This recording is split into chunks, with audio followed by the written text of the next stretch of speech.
Isang sampal na narinig ng buong Manila, isang pagkataong niyurakan sa harap ng mga Diyos ng lipunan. Habang suot ni Sofia ang apron ng isang katulong, hindi nila alam na siya ang babaeng nagmamay-ari ng puso ng huling bilyonaryong si Marcos Monteverde. Ang akala nila ay basahan siya, pero siya pala ang dugong nagligtas sa reynang nagnanais pumatay sa kanya. Ngayong gabi, ang lihim ay sasabog at ang Monteverde Mansion ay hinding-hindi na magiging payapa pa. Sino nga ba ang tunay na pulubi sa gitna ng ginto at hiyas? Basura ka lang sa paningin ko, Sofia. Huwag mong isiping dahil nakatira ka sa mansyong ito ay kauri ka na namin. Isang hamak na katulong na nagpanggap na prinsesa, pero sa huli, ang basahan ay mananatiling basahan. Ang boses ni Doña Aurora ay tila talim ng balisong na humiwa sa malamig na hangin ng silid. Kasunod nito ay ang marahas na pag-alingawngaw ng porselanang tasa na tumama sa sahig. Ang mainit na tsaa na maingat na tinimpla ni Sofia, ang inuming pinuyatan niyang ihanda para maibsan ang rayuman ng matanda, ay nagkalat na ngayon sa kintab ng marmol na sahig. Tila mga luhang kumakawala sa isang basag na pangako. Dahan-dahang napayuko si Sofia. Ang kanyang mga kamay na namumula pa dahil sa maghapong paglalaba at paglilinis ay nanginginig habang pilit na inaabot ang mga piraso ng nabasag na tasa. Hindi siya kumibo, hindi siya lumaban. Sa bawat mura at lait na tinatanggap niya, tila unting binubura ang kanyang pagkatao. Ang bawat patak ng mainit na likido sa sahig ay paalaala ng kanyang katayuan, isang anino sa loob ng sarili niyang tahanan. Masakit. Higit pa sa hapdi ng mainit na tsaa na tumalsik sa kanyang balat, ang mas masakit ay ang katotohanang kailangan niyang lunukin ang lahat ng ito. Tiniis niya ang bawat insulto dahil sa isang pangalan, dahil sa isang lalaki.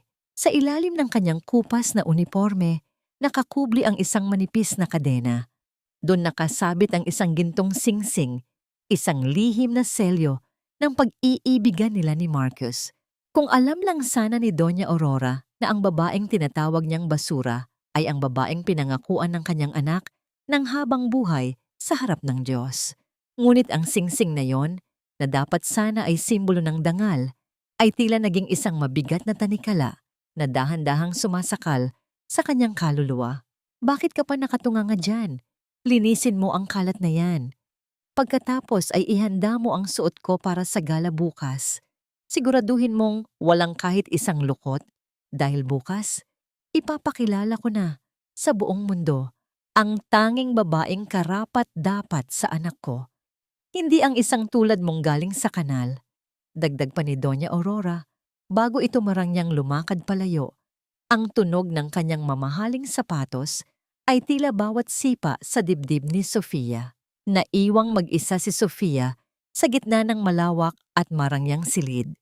Ang tanging naririnig na lamang ay ang mabigat na paghinga niya at ang mabilis na tibok ng kanyang pusong tila gustong kumawala sa pagkakapiit.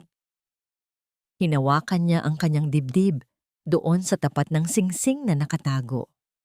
Ang lamig ng ginto ay tila hindi na kayang tumbasan ang init ng kanyang mga luhang. Sa wakas, ay pumatak na sa basag na porselana. Hanggang kailan? Hanggang kailan niya kayang maging anino sa gitna ng naglalakihang mga ilaw ng mansyong ito? Sa bawat araw na lumilipas, tila unti-unting namamatay ang ningning sa kanyang mga mata, pinalalitan ng dilim ng pag-aalinlangan. Kung ang pag-ibig ay dapat nagpapalaya, bakit pakiramdam ni Sofia ay unti siyang inililibing ng buhay sa ilalim ng ginto at hiyas ng mga Monteverde? Patawad, Sofia. Konting tiis na lang, mahal ko. Malapit na tayong makalaya sa rurok ng pagpapanggap na ito. Ang mga salitang yon ni Marcos na ibinulong niya sa gitna ng kadiliman ng kusina noong gabing iyon ay tila isang haplos ng sutla sa sugatang puso ni Sofia. Ngunit sa bawat paghingi ng tawad ng kanyang asawa, lalong nararamdaman ni Sofia ang bigat ng tanikalang nakakabit sa kanilang dalawa. Isang tanikalang gawa sa ginto. ngunit kasing talim ng tinik. Nakaluhod pa rin si Sofia sa sahig, hawak ang basag na porselana, habang ang anino ni Marcos ay dahan-dahang lumalapit sa kanya mula sa madilim na pasilyo. Nais siyang tulungan ng lalaki, nais siyang itayo at yakapin ng mahigpit, ngunit ang takot sa presensya ni Doña Aurora ay tila isang pader na humaharang sa kanilang pagitan. Ang bawat hakbang ni Marcos ay puno ng pag-aalinlangan. Bawat tingin ay puno ng pagsisisi. Tila bumalik ang kanyang gunita 3 taon na ang nakalilipas sa ilalim ng matandang puno ng nara sa likod ng isang tahimik na ospital. Doon sila unang nagtagpo. Hindi bilang isang bilyonaryo at isang katulong, kundi bilang 2 kaluluwang naghahanap ng kalinga.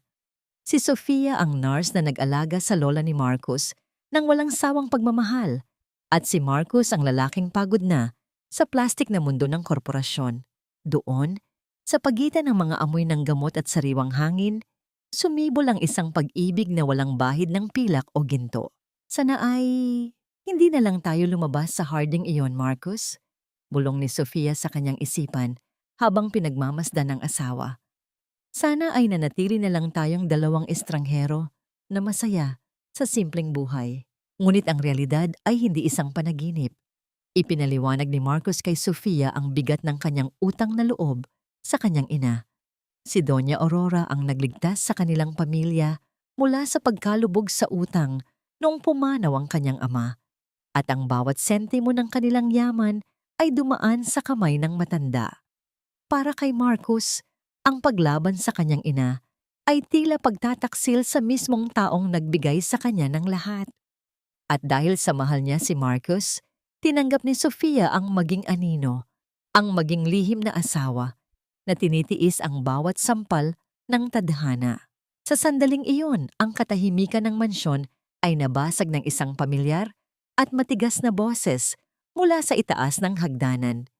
Agad na lumayo si Marcos, ang kanyang mukha ay biglang naging malamig at walang emosyon, isang maskarang kailangan niyang isuot upang mabuhay sa mundong ito. Nagtago si Sofia sa likod ng malaking haligi habang pababa si Doña Aurora. Kausap ang kanyang pinagkakatiwalaang abogado sa telepono. Ang bawat salitang lumalabas sa bibig ng matanda ay tila isang hatol ng kamatayan para sa kinabukasan ni Sofia. Siguraduhin mong handa na ang lahat ng dokumento, Attorney Santos. Ang mariing utos ni Doña Aurora, ang kanyang boses, ay puno ng determinasyong walang bahid ng awa. Pagkatapos ng gala bukas, kailangang mawala na ang babaeng iyon sa paningin ko. Bibigyan natin siya ng pera para manahimik at ipadadala natin siya sa probinsya kung saan hindi na siya muling makakabalik. Hindi ko hahayaang madungisan ng isang hampas lupa ang pangalan ng mga Monteverde. Napahawak si Sofia sa kanyang tiyan. Ang kanyang buong katawan ay nanginginig sa takot at sakit. Ang bawat salita ng matanda ay tila isang malakas na hampas na nagpabagsak sa kanyang huling pag-asa. Hindi lang pala serye ng pangungutya ang naghihintay sa kanya bukas, kundi ang tuluyang pagbubura sa kanya sa buhay ni Marcos. Sa gitna ng kanyang pagtatago, nasaksihan ni Sofia ang pagdaan ni Marcos sa harap ng kanyang ina. Yumuyuko ito bilang paggalang, walang kibo, at tila walang pakialam sa balak na pagpapatapon sa sarili niyang asawa. Ang lamig sa mga mata ni Marcos sa sandaling iyon ang naging pinakamatulis na karayom na tumusok sa puso ni Sofia. Nabalik lamang ang diwa ni Maribel nang marinig niya ang malakas na pagsara ng pinto ng library. Naiwan siyang mag-isa sa dilim, yakap ang kanyang sarili, habang ang tanong ay paulit-ulit na umaalingaw-ngaw sa kanyang isipan. Saan siya lulugar kapag ang taong pinangakuan niya ng buhay ay tila wala ring kapangyarihang ipaglaban siya? Ang bawat hibla ng mamahaling tela na hinahawakan ni Sofia ay tila nagpapaalala sa kanya kung gaano kalayo ang kanilang mundo. Habang maingat niyang pinaplansa ang itim na tuxedo ni Marcos para sa gabi ng gala, ang singaw mula sa plansa ay dahan-dahang bumabalot sa kanyang mukha, tila mga ulap na nagkukubli sa kanyang mga pangarap. Sa loob ng marangyang kwartong iyon, siya ay isang anino lamang, Isang tagapagsilbi na ang tanging silbi ay siguraduhing walang kapintasan ang lalaking mahal niya bago ito humarap sa mundo. Pumasok si Marcos sa silid. Ang kanyang mga hakbang ay mabigat. Ang bawat tunog ng kanyang sapatos sa sahig ay tila pintig ng pusong puno ng kaba. Tumitig siya sa likod ni Sofia. Nais niyang lumapit, nais niyang yakapin ang asawa mula sa likuran at sabihing ayaw na niyang pumunta sa pagtitipong yon. Ngunit ang imahe ng kanyang ina na naghihintay sa baba ay tila isang malaking banta na nakabitin sa kanyang ulo. "Sofia," mahinang tawag ni Marcos. Ang boses niya ay basag ng lungkot.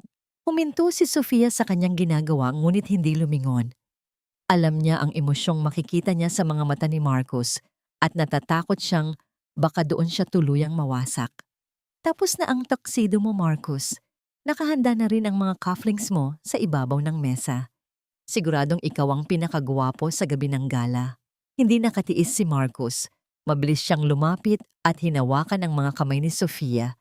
Ang mga kamay na kanina lang ay humahawak sa mainit na plansa. "Patawarin mo ako kung kailangan mong manatili rito sa kusina habang nandoon ako sa itaas. Kung alam mo lang kung gaano ko gustong hawakan ang kamay mo sa harap nilang lahat." Isang mapait na ngiti ang sumilay sa mga labi ni Sofia. Inangat niya ang kanyang tingin at sinalubong ang mga mata ni Marcos. "Sanay na ako, Marcos. Ang mahalaga ay alam nating dalawa ang totoo. Iyon lang ang sapat na para sa akin." Dinala ni Marcos si Sofia sa sulok ng madilim na library, malayo sa mapanuring mga mata ng mga CCTV at ibang katulong. Doon, sa pagitan ng mga naglalakihang istante ng libro, naramdaman ni Sofia ang init ng yakap ni Marcos. Isang sandali ng kapayapaan sa gitna ng nagbabadyang unos. Hinaplos ni Sofia ang mukha ni Marcos, pinaparamdam sa lalaki na kahit anong mangyari, narito lang siya. Napansin ni Sofia ang isang maliit na sinulid na nakalawit sa manggas ng tuxedo ni Marcos.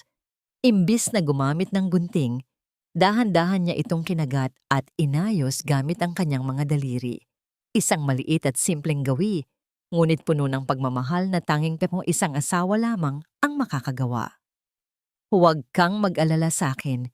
Magiging maayos lang ako rito," bulong niya habang inaayos ang kurbata ni Marcos. Ngunit ang katahimikan ng kanilang sandali ay mabilis na naglaho nang marinig nila ang tunog ng pagbukas ng pinto sa labas ng library. Agad silang naghiwalay, muling ibinalik ang mga pader na naghihiwalay sa kanilang katayuan.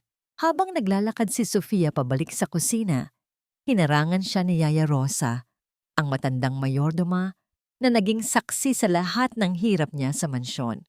Ang mukha ni Yaya Rosa ay puno ng pag-aalala.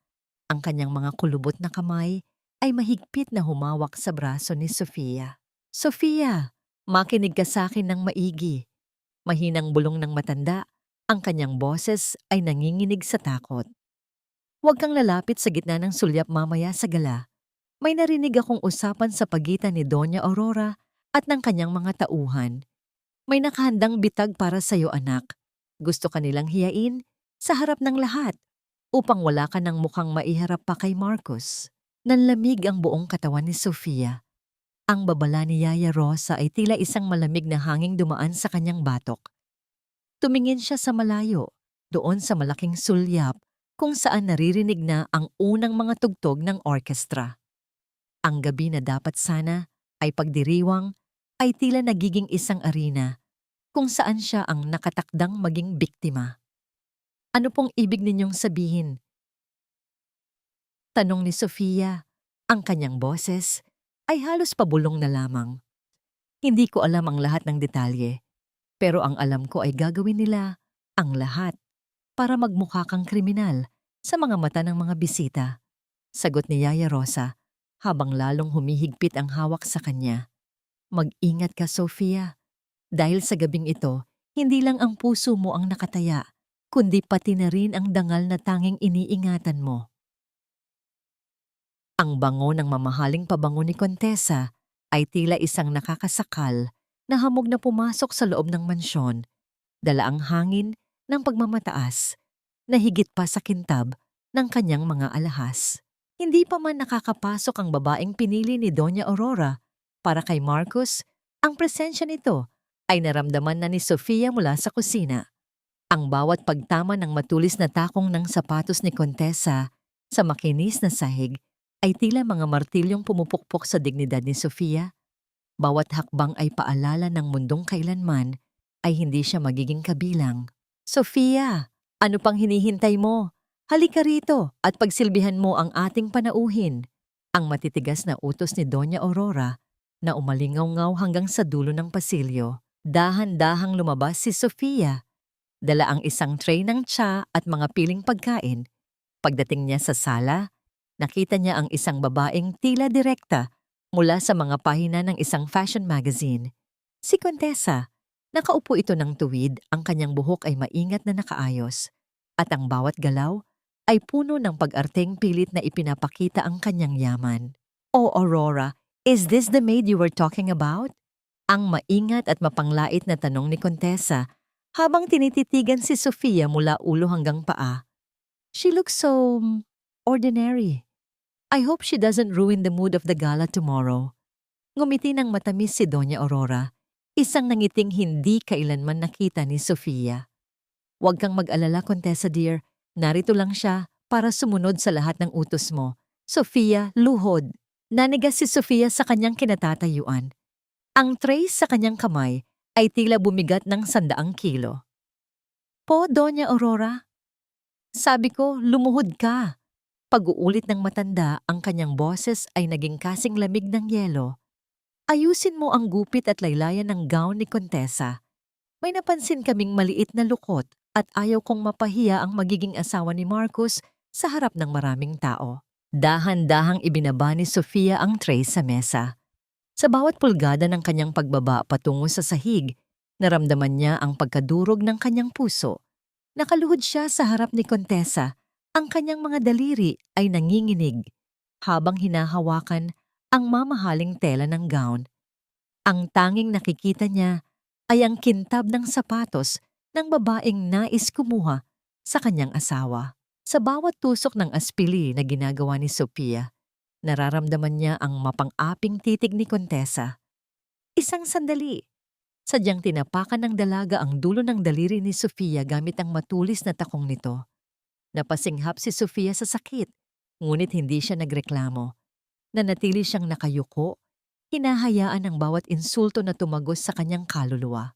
"Ingatan mo naman ang gown ko, you clumsy girl," ang mataray na sabi ni Kontesa habang tinitingnan ang sarili sa malaking salamin. "This gown is worth more than your entire life. If you even leave a single scratch on it, hindi mo yun mababayaran kahit magtrabaho ka pa rito ng habang buhay." Ang nangyari sa gitna ng pang-api. Habang inaayos ang laylayan, napansin ni Sofia ang isang maliit na buhol sa tela na kung hindi aayusin ay maaaring maging sanhi ng pagkasira ng buong disenyo. Sa kabila ng sakit ng kanyang daliri at ng kanyang puso, maingat at buong husay niya itong inayos gamit ang kanyang kasanayan bilang isang nurse na bihasa sa pagtatahi. Ginawa niya ito hindi para kay Kontesa, kundi dahil sa kanyang likas na kabutihan at paggalang sa sining, isang patunay na ang kanyang karakter ay mas makinang pa sa anumang hiyas. Ngunit ang kabutihang iyon ay mabilis na nabura ng isang biglaang sigaw. "My earring, ang isa kong diamond earring, wala na." Ang histerikong sigaw ni Kontesa habang hinahawakan ang kanyang kanang tenga. Tumingin si Doña Aurora ng matalas kay Sofia. Ikaw lang ang lumapit sa kanya. Nasaan ang hikaw ni Kontesa?" "Wala po akong kinuha, Doña Aurora." Ang mahinang sagot ni Sofia habang dahan-dahang tumatayo mula sa kanyang pagkakayuko. Mabilis na lumapit si Kontesa at marahas na hinawakan ang braso ni Sofia. Ang kanyang mga kuko ay tila ba nabaon sa balat ng biktima. "Don't lie to me. Magnanakaw ka."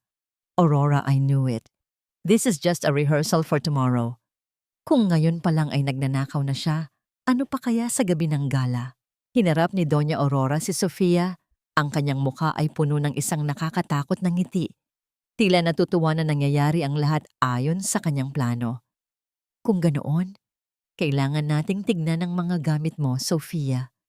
At sisiguraduhin kong bukas, hindi lang ang hikaw na ito ang mawawala sa iyo, kundi pati na rin ang huling pag-asa mong manatili sa buhay namin.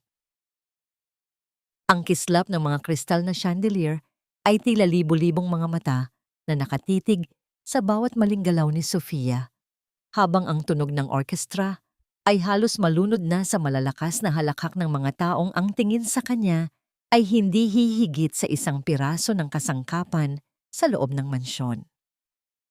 Sa gabing ito ng gala, ang bawat sulok ng mansyong Monteverde ay nababalot ng ginto at pilak.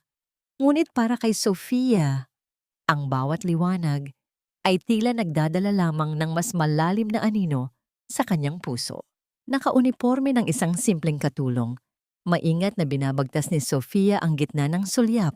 Bit-bit ang isang tray ng pinakamahal na alak.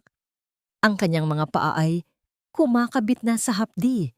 Ngunit kailangan niyang panatilihin ang tuwid na tindig at ang walang emosyong mukha. Siya ay nasa gitna ng mga leon, ng lipunan. Mga taong ang bawat salita ay may halaga ng milyon at ang bawat titig ay may talim ng panghuhusga. "Excuse me, miss. Isa pang baso ng champagne." Ang tawag ng isang matandang lalaki na nakasuot ng tuxedo. Agad na lumapit si Sofia. Sa kanyang pagyuko para magsilbi, napansin niya ang mukha ng lalaki. Ito si Don Teodoro, ang isa sa mga pasyenteng inalagaan niya noon sa ospital nang siya ay nurse pa. Naalala niya kung paano niya ito pinapakain at binabasahan ng libro nung mga panahong malapit na itong sumuko sa sakit. Ngunit ngayon, tinitigan siya ni Don Teodoro nang walang kahit anong pagkilala. Tila ba ang isang nurse na nagligtas sa kanyang buhay at ang katulong na nagsisilbi sa kanya ngayon ay dalawang magkaibang nilalang na hindi karapat-dapat pag-ukulan ng pansin. Nang tahimik na sakit ang dumaan sa puso ni Sofia, ang mapagtanto na sa mundong ito, ang uniforme mo ang nagtatakda kung sino ka, hindi ang iyong puso o ang iyong nakaraan. Mula sa malayo, nakita ni Sofia si Marcos. Napakagwapo nito sa kanyang itim na tuxedo. Ang bawat galaw ay puno ng awtoridad at karangyaan. Ngunit sa tabi nito ay nakakapit si Contessa na tila isang reynang nagmamay-ari sa bawat sandali ng lalaki. Ang bawat tawa ni Contessa ay tila isang kuko na kumakalmot sa dibdib ni Sofia, lalo na nang makita niyang dahan-dahang hinahaplos ng dalaga ang braso ni Marcos. Tignan mo sila, napakagandang pares. Bulong ng isang babaeng panauhin sa tabi ni Sofia. Sabi nila, ngayong gabi raw ang anunsyo ng kanilang kasal. Bagay na babagay, parehong galing sa mataas na lipunan. Hindi tulad ng mga naghahangad na pumasok sa pamilyang yan na wala namang pangalan. Napahigpit ang hawak ni Sofia sa kanyang tray. Ang bawat salita ay tila laso na dahan-dahang pumapatay sa kanyang huling lakas. Nais niyang tumakbo palayo. Nais niyang isigaw sa lahat na ang lalaking iyon ay kanya, na ang singsing sa ilalim ng kanyang damit ay may mas malalim na kahulugan kaysa sa lahat ng hiya sa silid na iyon. Ngunit nanatili siyang nakatayo, isang piping saksi sa sarili niyang pighati. Sa isang pagkakataon, habang naglalakad si Marcos patungo sa kabilang bahagi ng bulwagan, nagtagpo ang kanilang mga mata. Ang maingay na paligid ay tila biglang tumahimik para kay Sofia. Nakita niya ang lungkot sa mga mata ni Marcos, ang pagnanais na lumapit, ngunit nakita rin niya ang determinasyon. Habang dumadaan si Marcos sa kanyang tabi para kumuha ng isang baso ng inumin, bahagyang tumigil ang lalaki. Ang kanilang mga daliri ay nagkadikit ng isang saglit, isang mabilis at mainit na ugnayan na tila nagbibigay ng kuryente sa buong katawan ni Sofia. Isang mahinang bulong ang pumasok sa kanyang pandinig, sapat lang para sa kanya, sa gitna ng ingay ng mga panauhin. Tiwala lang, Sofia. Ngayong gabi matatapos na ang tago-taguan. Hindi na naghintay ng sagot si Marcos at mabilis na naglakad palayo kasama si Contessa. Naiwan si Sofia na nakatitig sa kanyang likod. Ang kanyang puso ay naghahalo ang takot at pag-asa. Ang tagu-taguan ba ay matatapos sa isang magandang bukas? O ito ang simula ng isang mas malaking gulo na tuluyang wawasak sa kanya? Habang tinitingnan niya si Doña Aurora na nakatayo sa entablado at may hawak na mikropono, alam ni Sofia na ang tunay na unos ay magsisimula na. Ngayong gabi, bago tayo magpatuloy sa ating kasiyahan, may isang mahalagang anunsyo akong dapat gawin. Ngunit bago ang lahat, kailangan nating harapin ang isang nakapanlulumong katotohanan na nagaganap sa loob mismo ng aking pamamahay. Ang boses ni Doña Aurora ay umalingaw-ngaw sa buong bulwagan, sapat na para mapatigil ang musika ng orkestra at mapatahimik ang lahat ng nagtatawa ng panauhin. Ang bawat pares ng mata ay nakatuon na ngayon sa entablado, kung saan ang matanda ay nakatayo ng tuwid. Ang kanyang mukha ay tila isang maskara ng galit at pighati. Sa kanyang tabi, si Kontesa ay nakayuko. Ang mga kamay ay nakatakip sa mukha na tila ba pinipigilan ng pag-iyak. Sa gitna ng sulyap, napatigil din si Sofia. Hawak pa rin niya ang tray ng mga inumin. Ang kanyang puso ay nagsimulang tumibok ng mabilis. Isang kaba na hindi niya maipaliwanag. Tumingin siya sa paligid at nakita ang mga tauhan ng security na dahan-dahang lumalapit sa kanyang direksyon. Nawawala ang Luna de Sangre, ang pamanang kwintas ng pamilya Monteverde na balak ko sanang isalin kay Kontesa ngayong gabi. Patuloy ni Doña Aurora, ang kanyang mga mata ay nanlilisik habang hinahanap ang isang biktima sa karamihan. Isang hiyas na hindi lang ginto ang halaga, kundi ang dangal ng aming mga ninuno. At ayon sa aking mga tauhan, may isang taong kahina-hinala ang kilos sa loob ng aking silid kanina bago magsimula ang gala. Nang pag-aalinlangan ang dumaan sa isipan ni Sofia, naalala niya ang sinabi ni Yaya Rosa tungkol sa bitag. Naalala niya kung paano siya inutusan ni Doña Aurora na kumuha ng isang shawl sa loob ng silid nito kanina. Isang utos na sa sandaling iyon ay tila napakababaw, ngunit ngayon ay naging isang madilim na patibong. Sino ang tinutukoy ninyo, Aurora? Tanong ng isang panauhin.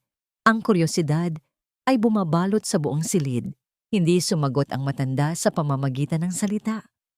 Itinaas lamang niya ang kanyang kamay at itinuro ang direksyon ni Sofia. Ikaw, ang katulong na pinagkatiwalaan ko. Ngunit tila may ibang hangarin sa likod ng kanyang tahimik na mukha. Sofia, lumapit ka rito. Tila nawalan ng lakas ang mga binti ni Sofia. Ang bawat hakbang niya patungo sa entablado ay tila paglakad patungo sa sarili niyang bitayan. Ang tray na hawak niya ay dahan-dahang nanginginig. Ang tunog ng mga basong nagkakaumpugan ay tila isang babala ng nagbabadyang pagkawasak. Nang makarating siya sa harap, pinalibutan siya ng mga gwardiya. Wala po akong kinuha, Doña Aurora. Ang mahinang bulong ni Sofia, ang kanyang boses ay halos hindi marinig sa gitna ng tensyon. Inutusan ninyo lang po akong kumuha ng shawl ninyo, yun lang po ang ginawa ko. Sinungaling! Ang sigaw ni Kontesa habang humaharap kay Sofia, ang kanyang mga mata ay puno ng mapait na tagumpay. I saw you! Nakita kitang lumabas sa kwarto ni Tita Aurora na may itinatago sa loob ng iyong apron. Huwag mo kaming lokohin. Kung ganoon, patunayan natin ang katotohanan. Ang malamig na sabi ni Doña Aurora. Kapkapin ang babaeng yan. Buksan ang bawat bulsa ng kanyang suot. Isang marahas na kamay ng gwardiya ang humablot sa apron ni Sofia. Sa harap ng daan-daang mga bilyonaryo, opisyal ng gobyerno, at mga kilalang tao, ang dignidad ni Sofia ay dahan-dahang nilalapastangan. Naramdaman niya ang bawat haplos ng paghahanap, ang bawat paghila sa kanyang damit, na tila ba hinuhubaran siya ng kanyang huling dangal. Isang matunog na pagbagsak ng isang metal na bagay sa marmol na sahig ang bumasag sa katahimikan. Ang tunog ng hiyas na tumama sa matigas na bato ay tila isang kulog na yumanig sa buong pagkatao ni Sofia. Doon, sa ilalim ng maliwanag na ilaw ng chandelier, kumikinang ang luna de sangre, isang kwintas ng mga pulang diamante na tila mga patak ng dugo sa puting sahig. Ayan, sinasabi ko na nga ba? Ang histerikong sigaw ni Kontesa. Tumingin si Sofia sa kwintas, pagkatapos ay kay Doña Aurora, na ngayon ay may nakakatakot na ngiti sa labi. Napalingon siya sa malayo, hinahanap ang mukha ni Marcos sa karamihan. Nakita niya ang kanyang asawa, nakatayo sa likuran, ang mukha ay putla, at ang mga mata ay puno ng hindi maipaliwanag na takot at pagkabigla. Ang kwintas na yon ay hindi lang hiyas. Ito ang magiging mitya ng kanyang tuluyang pagbagsak. Ngayon, Sofia, ang boses ni Doña Aurora ay tila isang hatol mula sa langit. Paano mo ipaliliwanag ang regalong ito na nakuha sa iyong bulsa? Isang hamak na magnanakaw sa ilalim ng aking bubong. Akala mo ba ay mabibili ng iyong pananahimik ang aking tiwala? Ang basahan, kahit balutin ng sutla, ay mananatiling basahan na pampunas lamang ng dumi. Ang boses ni Doña Aurora ay tila isang hagupit na mas masakit pa sa anumang latay sa balat. Hindi pa natatapos ang mga salitang iyon nang isang mabilis at malakas na pagtama ng palad ang yumanig sa buong pagkatao ni Sofia. Ang tunog ng sampal ay umalingaw-ngaw sa bawat sulok ng marangyang bulwagan. Tila bumasag sa lahat ng kristal na chandelier sa paligid. Napalingon ang mukha ni Sofia sa tindi ng puwersa. Naramdaman niya ang unti-unting pag-init ng kanyang pisngi, ang hapdi na tila baga na dahan-dahang kumakalat sa kanyang balat. Ngunit mas masakit ang tila pagguho ng kanyang mundo sa loob ng kanyang dibdib. Ang kanyang paningin ay lumabo dahil sa nagbabadyang mga luha. Ang mga ilaw ng gala ay naging tila mga malalabo at nakakalitong kislap. Ang kanyang mga kamay ay dahan-dahang napakuyom. Ang mga kuko ay nabaon sa kanyang palad hanggang sa makaramdam siya ng hapdi. Ngunit wala itong binatbat sa kirot ng kanyang puso. Wala po akong kinuha. Ang nangangatal na bulong ni Sofia. Ang kanyang boses ay tila isang maliit na huni sa gitna ng naglalakihang mga tinig ng panghuhusga. Nakuha sa bulsa mo ang kwintas, Sofia. Huwag ka nang magmalinis. Ang sigaw ni Kontesa na ngayon ay lumapit palalo. Ang muka ay puno ng isang mapanuring ngiti. Aurora, hindi sapat ang sampal na yan. Ninakawan niya ang pamilya Monteverde. Nararapat lang na makita ng lahat kung gaano kababa ang uri ng babaeng ito. Hinarap ni Doña Aurora ang mga panauhin. Ang kanyang muka ay puno ng huwad na lungkot. Isang masterclass ng gaslighting. Humingi ako ng paumanhin sa inyong lahat. Pinatira ko ang babaeng ito, pinakain, at itinuring na halos bahagi ng pamilya dahil sa kanyang maamong mukha. Ngunit ang ahas, kahit anong gawing pag-aalaga, ay tutuklaw pa rin sa dulo. Sofia, dahil sa ginawa mo, hindi lang ang pangalan ko ang dinungisan mo, kundi ang tiwalang ibinigay sa iyo. Tumingin si Sofia sa karamihan, hinahanap ang isang taong maniniwala sa kanya. Ngunit ang nakita niya ay ang mga mapanuring mata ng mga bilyonaryo, ang mga bulungan ng pandidiri, at ang mga cellphone na nakaturo sa kanya para i-record ang kanyang pagbagsak. At doon, sa gitna ng kadiliman sa likuran, nakita niya si Marcos. Nakatayo ang kanyang asawa, ang mga kamay ay nakakuyom sa kanyang gilid, ang mukha ay tila isang estatwa ng pighati. Bakit hindi ito lumalapit? Bakit nananatili itong tahimik? Ang katahimikan ni Marcos ang naging pinakamatalim na kuko na bumabaon sa kaluluwa ni Sofia. Luhod. Ang mariing utos ni Doña Aurora na nagpabalik kay Sofia sa malupit na realidad. Po! Ang gulat na tanong ni Sofia. Sabi ko, lumuhod ka. Sa harap ni Kontesa, humingi ka ng tawad sa kanya dahil binalak mong nakawin ang hiyas na para sa kanya. Ang boses ng matanda ay tila isang kulog na walang awa. Luluhod ka at hahalikan mo ang dulo ng kanyang gown bilang tanda ng iyong pagsisisi o sisiguraduhin kong Sa kulungan ka magpapalipas ng gabi. Naramdaman ni Sofia ang panghihina ng kanyang mga tuhod. Ang bawat hibla ng kanyang dangal ay tila binibitay sa harap ng publiko. Tumingin siya kay Kontesa, na ngayon ay nakataas ang noo, naghihintay sa kanyang pagkatalo. Sa sandaling iyon, ang katahimikan ng bulwagan ay naging kasing bigat ng isang libingan. Ang tanging tanong na nanatili sa isip ni Sofia habang dahan-dahang bumababa ang kanyang katawan patungo sa malamig na marmol. Ito na ba ang katapusan ng lahat ng kanyang sakripisyo? Dahan-dahang bumaba ang mga tuhod ni Sofia patungo sa malamig at malupit na marmol ng sahig. Ang kanyang mga mata ay nakapikit ng mariin, pilit na kinakalimutan ang daan-daang mga matang nakatitig sa kanyang pagkabagsak.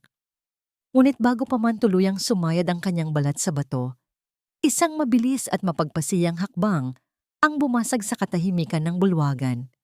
Isang malakas na hawak sa kanyang braso ang pumigil sa kanyang pagluhod. Isang hawak na puno ng init at pamilyar na pangako. "Huwag, Sofia! Huwag kang luluhod sa harap ng kahit na sino." Ang boses ni Marcos ay tila isang dagundong na nagpatahimik sa lahat ng bulungan sa paligid. Ang lahat ng panauhin ay napasinghap. Si Doña Aurora ay natigilan at si Kontesa ay napaatras nang makita ang anyo ng huling bilyonaryo ng mga Monteverde. Ngunit ang ginawa ni Marcos pagkatapos ay mas lalong yumanig sa pundasyon ng marangyang mansyong yon. Sa harap ng kanyang ina, sa harap ng kanyang mga kasosyo sa negosyo, at sa harap ng buong mata ng lipunan, si Marcos ang lumuhod. Ang lalaking tinitingala ng lahat ay dahan-dahang ibinaba ang sarili sa paanan ng isang babaeng tinawag nilang basahan. Kinuha ni Marcos ang kanyang puting panyo at dahan-dahang pinunasan ang bahid ng dugo sa gilid ng labi ni Sofia, ang bakas ng sampal na ibinigay ng kanyang ina. Ang kanyang mga mata ay nakatitig lamang sa kanyang asawa, puno ng pagsisisi at isang pag-ibig na hindi na kayang itago pa ng anumang takot. "Patawarin mo ako, Sofia. Patawarin mo ako dahil hinayaan kong umabot tayo sa puntong ito." Ang mahinang bulong ni Marcos, ngunit sapat na para marinig ng mga nasa unahan. "Marcos, ano ang ginagawa mo? Tumayo ka riyan!" Ang galit na sigaw ni Doña Aurora. Ang kanyang boses ay nanginginig sa matinding hiya. "Pinapahiya mo ang pamilya natin para sa isang magnanakaw." Dahan-dahang tumayo si Marcos, ngunit hindi niya binitawan ang kamay ni Sofia. Sa halip, hinawakan niya ito ng mas mahigpit at itinaas sa harap ng lahat. Doon, sa ilalim ng pinakamaliwanag na ilaw ng gala, kinuha ni Marcos ang isang bagay mula sa kanyang bulsa. Isang gintong singsing na may nakaukit na disenyo ng mga bituin, ang katambal ng singsing na nakatago sa ilalim ng damit ni Sofia. Hindi siya magnanakaw, ma'am, at hinding-hindi siya magiging basahan sa pamamahay na ito. Ang boses ni Marcos ay naging kasing patalinhaga ng isang hari na nagdedeklara ng digmaan. "Siya si Sofia Monteverde, siya ang asawa ko, ang babaeng pinangakuan ko ng buhay sa harap ng altar bago pa man magsimula ang gabing ito." Nang matinding katahimikan ang bumalot sa buong sulyap, ang mukha ni Doña Aurora ay nawalan ng kulay. Tila naging isang estatwa ng yelo na unti-unting nagbibitak. Si Kontesa naman ay napahawak sa kanyang dibdib, ang kanyang mga labi ay nanginginig sa halo-halong galit at kahihiyan. Ang mga panauhin na kanina lang ay nagtatawanan ay tila nawalan ng dila, habang ang mga kamera ay patuloy sa pag-flash, kinukuhanan ng pinakamalaking iskandalo sa kasaysayan ng mga Monteverde. "Asawa? Marcos, nababaliw ka na ba?" Ang nauutal na tanong ni Kontesa. Katulong lang siya, isang walang pangalang babae. Hinarap sila ni Marcos, ang kanyang tindig ay puno ng dangal na tila ba ang buong mansyon ay sa kanya lamang sumusunod. May pangalan siya, at ang pangalang iyon ay higit na mas marangal kaysa sa anumang titulo o hiyas na suot ninyo ngayon. "Ma'am, akala mo ba ay kontrolado mo ang lahat? Akala mo ba ay mapapalitan mo ang katotohanan ng iyong mga kasinungalingan? Tumingin si Marcos sa kanyang ina nang may malalim na lungkot. Hindi niyo siya kilala. Hindi niyo alam kung anong sakripisyo ang ginawa niya para sa pamilyang ito. Pero ngayong gabi, hindi na ako papayag na manatili siyang anino. Dahil ang babaeng inaapi ninyo, siya ang dahilan kung bakit tayo nakatayo rito ngayon. Hinila ni Marcos si Sofia papalapit sa kanyang dibdib. Isang protektadong yakap na tila nagsasabing wala nang makakasakit pa sa kanya. Ngunit habang nakasandal si Sofia sa asawa, nakita niya ang matalas na tingin ni Doña Aurora, isang tingin na puno ng lason. Ang revelasyong ito ay hindi ang dulo ng laban, kundi ang simula ng isang mas madilim na yugto kung saan ang mga lihim ng nakaraan ay isa-isang sisiklab. Hindi lang singsing ang ibinigay ni Sofia sa pamilyang ito, Ma'am. Ibinigay niya ang isang bagay na kailanman ay hindi niyo mababayaran ng ginto o kahit ng lahat ng ari-arian ng mga Monteverde. Ang boses ni Marcos ay naging kasing talim ng isang laser na humihiwa sa makapal na tensyon ng bulwagan. Mula sa loob ng kanyang tuxedo, inilabas niya ang isang asul na folder, isang dokumentong medikal na may isyu ng pinakaprestiyosong ospital sa bansa. Itinaas niya ito upang makita ng lahat, lalo na ng kanyang inang na ngayon, ay tila unti nang nanghihina ang mga tuhod. Naalala niyo ba ang operasyon niyo 2 taon na ang nakalilipas? Noong akala ng lahat ay katapusan niyo na dahil sa biglaang pagkabigo ng inyong bato? Ang tanong ni Marcos, ang bawat salita, ay tila isang hampas ng katotohanan. Sabi niyo, isang milagro ang nangyari. Sabi niyo, may isang estrangherong nagbigay ng kanyang bahagi ng buhay para lang mabuhay kayo, kapalit ng pananatiling lihim ng kanyang pangalan.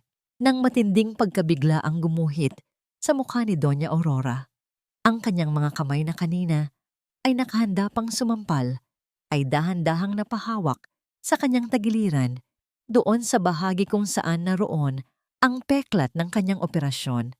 Ang kanyang hininga ay naging mababaw. Ang bawat tibok ng kanyang puso ay tila naririnig ng lahat sa gitna ng nakatutulig na katahimikan. Hindi maaari. Ang nauutal na bulong ni Doña Aurora habang nakatitig sa folder. Sabi ng mga doktor, isang banyagang donor ang nagligtas sa akin. Binayaran natin sila ng malaki. Iyon ang akala nyo. Dahil iyon ang pinalabas namin ni Sofia. Ang sagot ni Marcos, habang dahan-dahang binubuksan ang folder at ipinapakita ang litrato ng donor at ang pirma sa dulo ng waiver. Ma'am, ang inaapi mong basahan, ang babaeng tinawag mong ahas at magnanakaw, siya ang nagbigay sa iyo ng kanyang bato. Siya ang nagbigay sa iyo ng pangalawang pagkakataong huminga at muling magmalaki sa harap ng mga taong ito. Napalingon ang lahat kay Sofia. Ang mga panauhin ay nagsimulang magbulungan, hindi na ng pangungutya, kundi ng matinding paghanga at pagkabigla. Ang mga cellphone na kanina ay ginagamit para hiyain siya ay naging instrumento na ngayon para idokumento ang kanyang kabayanihan. Ang imahe ng isang katulong na nagsakripisyo ng sariling kalusugan para sa biyenang umaapi sa kanya ay tila isang eksena mula sa isang epikong nobela. Hinarap ni Marcos ang kanyang ina. Ang kanyang mga mata ay puno ng mapait na luha. Hindi siya humingi ng pera. Hindi siya humingi ng kahit anong kapalit. Ang tanging hiling niya ay hayaan mo kaming magmahalan ng tahimik. Pero ano ang ginawa mo, Ma'am? Ginamit mo ang buhay na ibinigay niya sa iyo para lang yurakan ang kanyang dangal. Lumapit si Doña Aurora. Ang kanyang mga hakbang ay tila ba siya ay naglalakad sa ibabaw ng mga bubog. Tiningnan niya si Sofia, hindi na bilang isang kaaway, kundi bilang isang salamin ng kanyang sariling kalupitan. Nakita niya ang maputlang mukha ni Sofia, ang mga matang puno ng pagod, at ang katawang tila konting tiis na lang ay tuluyan ng bibigay. Sofia! Ang tanging salitang lumabas sa bibig ng matanda, isang boses na basag ng matinding hiya at pagsisisi. Ngunit bago pa man makahawak si Doña Aurora sa kamay ng kanyang manugang, dahan-dahang kumawala si Sofia sa yakap ni Marcus. Tumitig siya sa kanyang biyenan, hindi nang may galit, kundi nang may isang matinding kapaguran na tila ba ang lahat ng kanyang pag-ibig ay naubos na sa gabing iyon. Ibinigay ko ang bahagi ng katawan ko para mabuhay ka, Doña Aurora, dahil mahal ko ang anak mo. Ang mahinang sabi ni Sofia, ang boses niya ay tila isang malamig na hanging dumaan sa sulyap.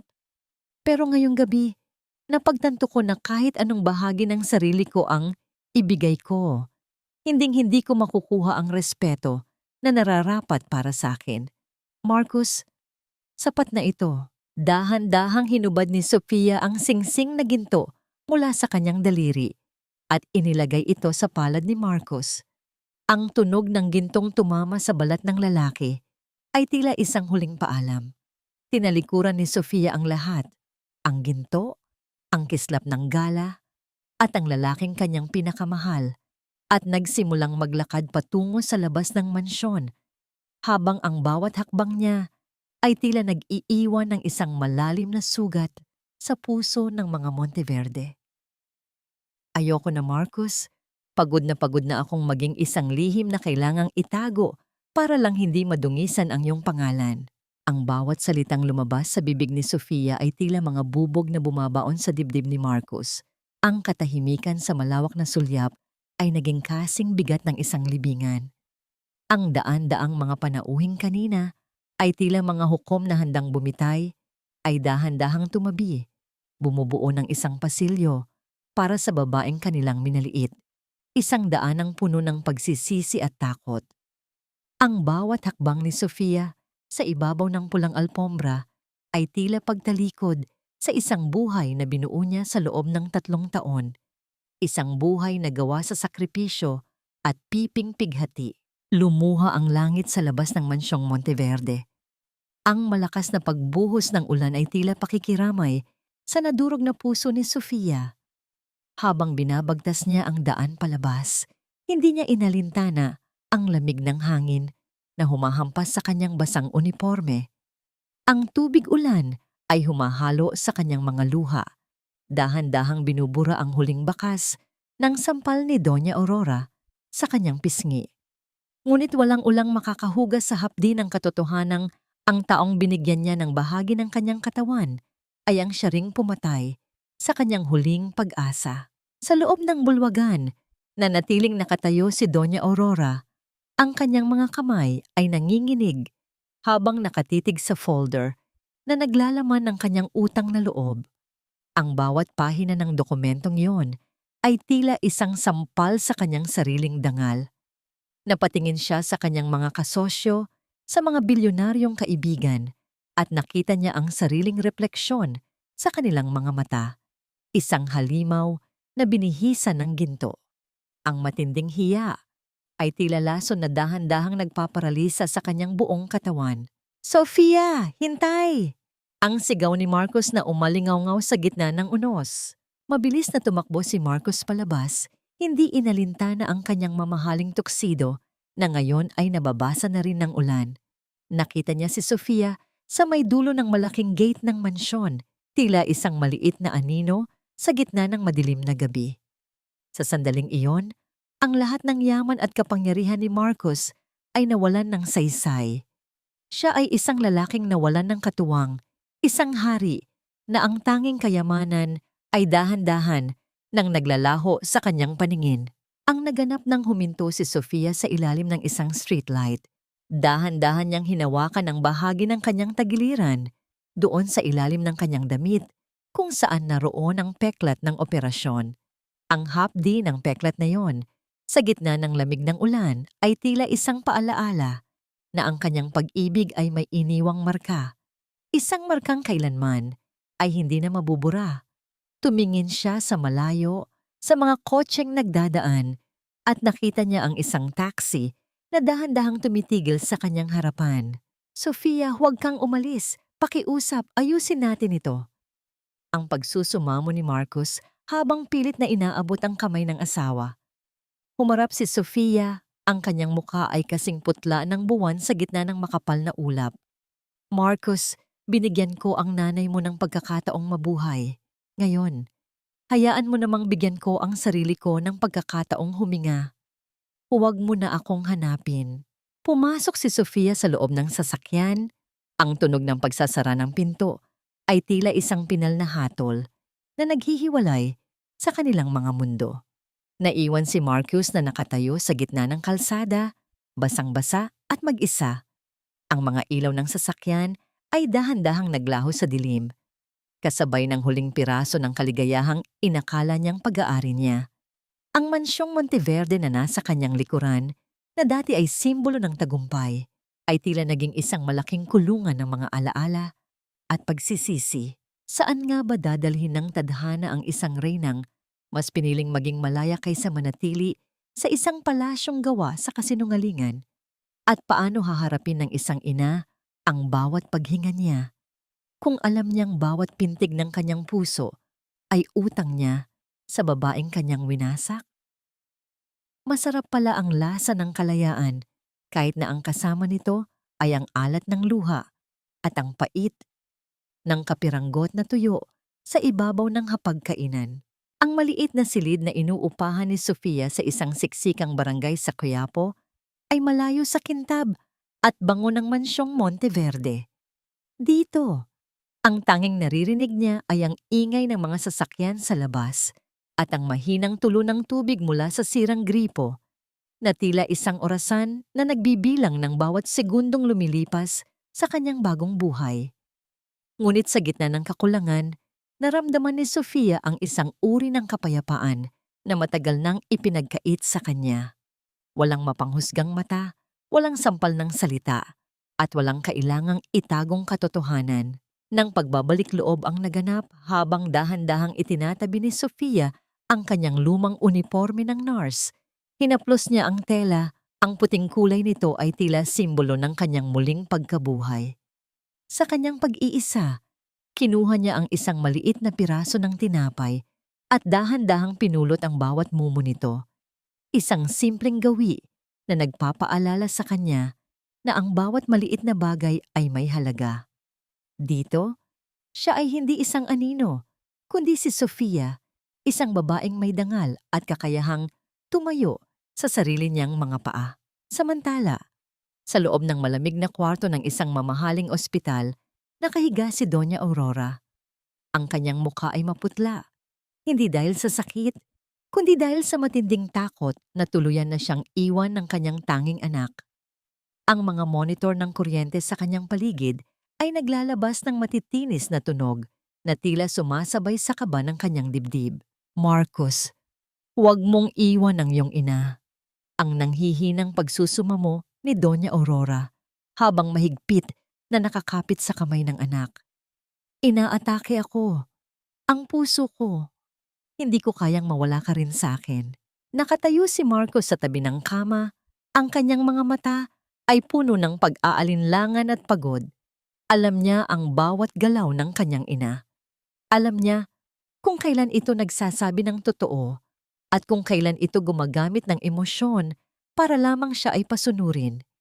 Ngunit sa tuwing nakikita niya ang peklat sa tagiliran ng ina, ang peklat na mula sa sakripisyo ni Sofia, ay tila ba bumabalik ang bigat ng kanyang utang na loob. Nahanap na ng mga tauhan ko kung nasaan siya, ma'am. Ang malamig na sabi ni Marcus. At sa oras na maging maayos ka na, susunduin ko siya. Hindi ko hahayaang magdusa ang asawa ko dahil sa mga pagkakamali natin. Hindi mo siya maiuwi rito. Isang kahihiyan ang dinala niya sa pamilyang ito. Ang biglang sigaw ni Doña Aurora. Ang kanyang boses ay mabilis na bumalik sa dati nitong lakas bago muling nagkunwaring nanghihina. Marcus, pakinggan mo ako. Ang babaeng yon ay lason sa iyong karera. Tignan mo ang nangyari sa stock ng kumpanya dahil sa iskandalong ginawa niya sa gala. Hindi sumagot si Marcus. Tinalikuran niya ang kanyang ina at lumapit sa bintana. Tinititigan ang malawak na syudad na tila isang malaking maze kung saan nawawala ang kanyang kaligayahan. Ang bawat tibok ng kanyang puso ay tila tumatawag sa pangalan ni Sofia Ngunit ang bawat hakbang niya ay tila may nakakabit na mabigat na kadena mula sa kanyang nakaraan.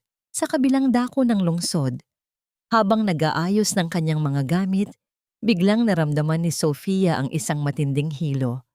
Ang kanyang paningin ay umikot at ang mundo sa kanyang paligid ay tila dahan-dahang naglaho sa kadiliman. Napakapit siya sa gilid ng mesa.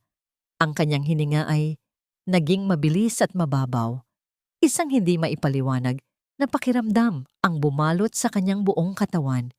Isang pakiramdam na dati na niyang naramdaman sa kanyang mga pasyente noon. Dahan-dahang idinampi ni Sofia ang kanyang kamay sa kanyang puson. Ang kanyang mga mata ay lumaki sa halo-halong takot at hindi maipaliwanag na kaba. Isang lihim ang tila dahan-dahang nabubuo sa loob ng kanyang sinapupunan. Isang lihim na maaring maging huling tulay sa pagitan niya at ng mga Monteverde o ang mitya ng isang mas malaking gulo. Diyos ko, ang tanging naibulong ni Sofia sa gitna ng katahimikan ng gabi. Hindi ngayon. Huwag ngayon. Doon sa loob ng madilim na silid, sa gitna ng kahirapan at kalayaan, nalaman ni Sofia ang isang katotohanang babago sa lahat. Siya ay hindi na nag-iisa. Ang bunga ng isang pag-ibig na binuo sa lihim at winasak sa harap ng publiko ay dahan-dahan nang kumikibo sa loob niya. Paano niya mapoprotektahan ang isang inosenteng buhay mula sa lupit ng isang pamilyang ang tingin sa kanya ay basura? Ang kintab ng sapatos na nagkakahalaga ng libu-libong piso ay walang silbi kapag ang nilalakaran mo ay ang putika ng pagsisisi. Ibinaba ni Marcos ang kanyang mamahaling leather shoes sa maruming semento ng eskinita sa Quiapo. Ang bawat hakbang niya sa gitna ng siksikang mga bahay at naglalakihang mga basura ay tila isang pagbaba mula sa rurok ng kanyang kapangyarihan patungo sa realidad na kinalalagyan ng kanyang asawa. Sa unang pagkakataon sa kanyang buhay, hindi ang ginto ang nagdidikta ng kanyang halaga, kundi ang lalim ng kanyang pagnanais na mahanap ang kapatawaran sa mga matang dati niyang hindi pinahalagahan. Sir Marcos, hindi po kayo ligtas dito. Hayaan niyo na kaming mga tauhan niyo ang gumawa nito. Ang pakiusap ng kanyang bodyguard na nakasunod sa kanya. Umuwi na kayo. Iwan niyo ang mga susi ng sasakyan at ang wallet ko. Ang malamig na utos ni Marcos habang dahan-dahang hinuhubad ang kanyang mamahaling relo at isinusuko ang lahat ng simbolo ng kanyang pagiging Monteverde. Hindi ako narito bilang boss niyo. Narito ako bilang isang asawang naghahanap ng kanyang nawawalang kaluluwa. Nang pagpapakumbaba, ang naganap nang makita ni Marcos si Sofia mula sa malayo.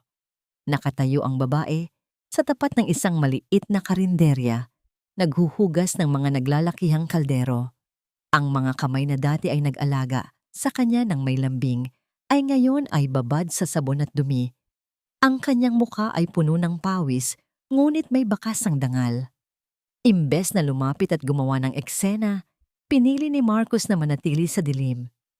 Kumuha siya ng isang lumang t-shirt mula sa isang tindahan sa tabi at nagsimulang tumulong sa pagbubuhat ng mga sako ng bigas sa kabilang kanto.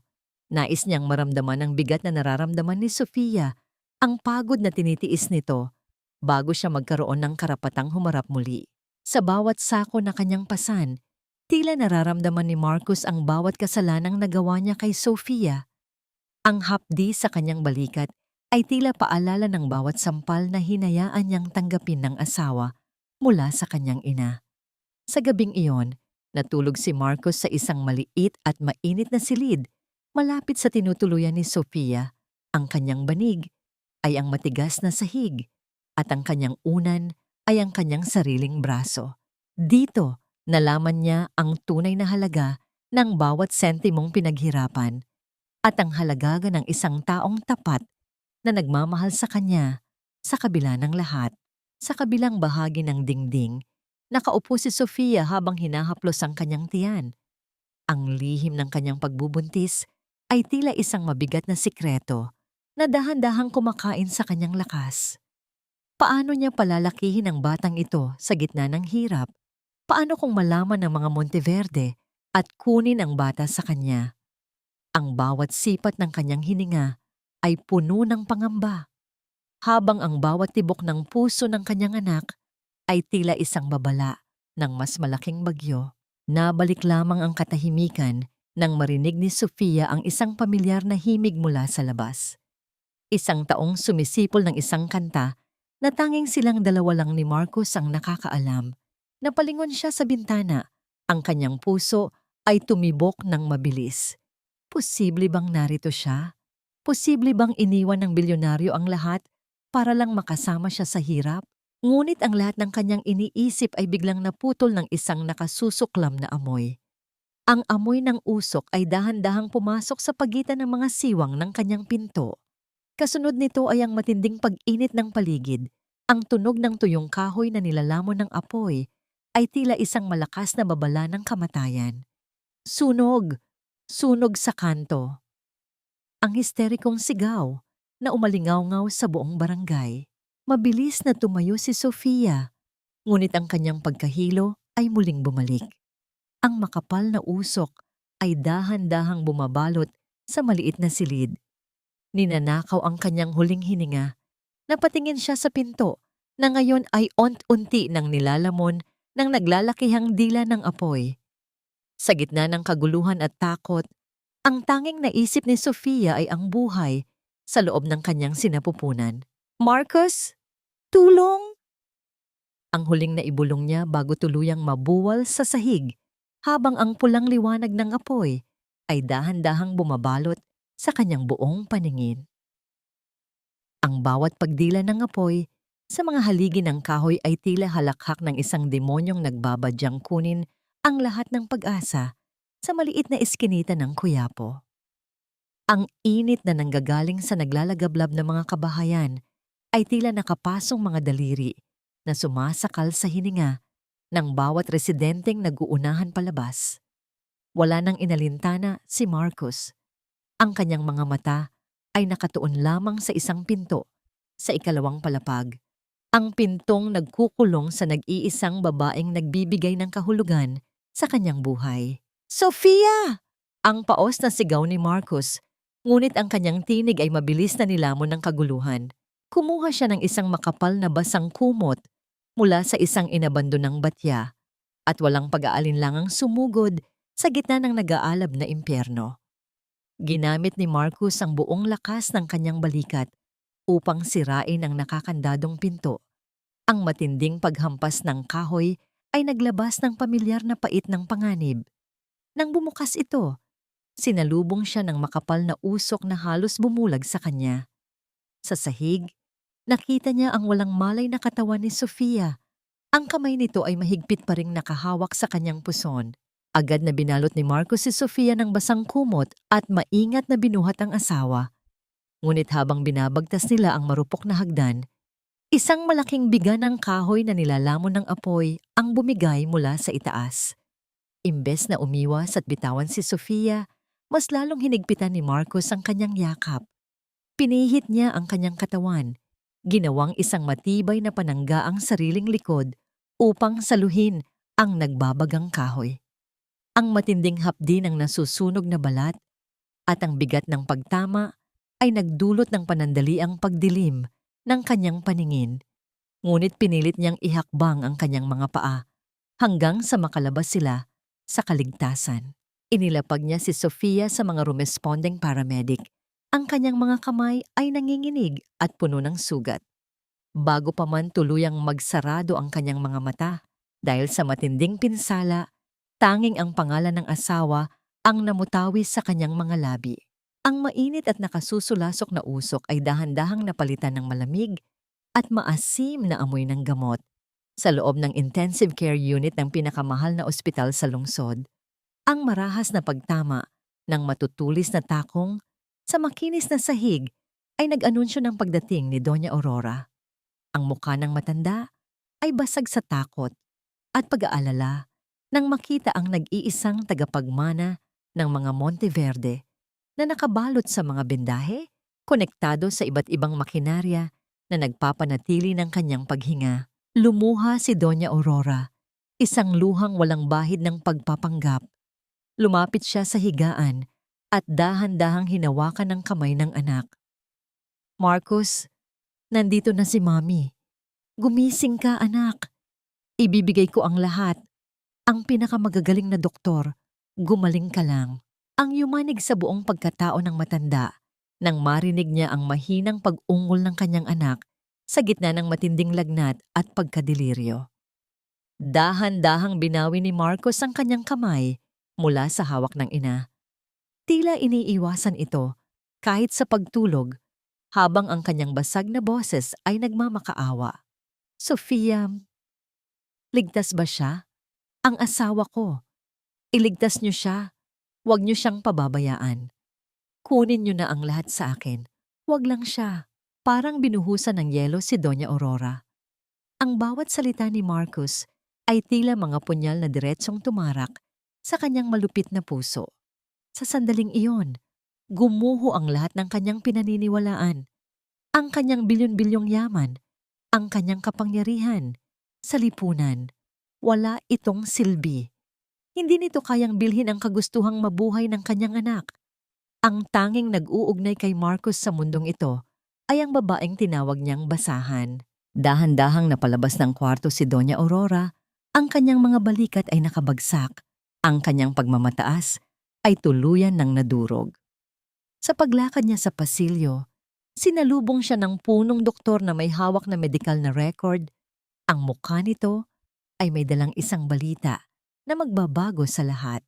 Doña Aurora, panimula ng doktor, ang boses ay puno ng pag-iingat. Ligtas po si Sir Marcus, ngunit mahaba ang magiging proseso ng kanyang pagpapagaling.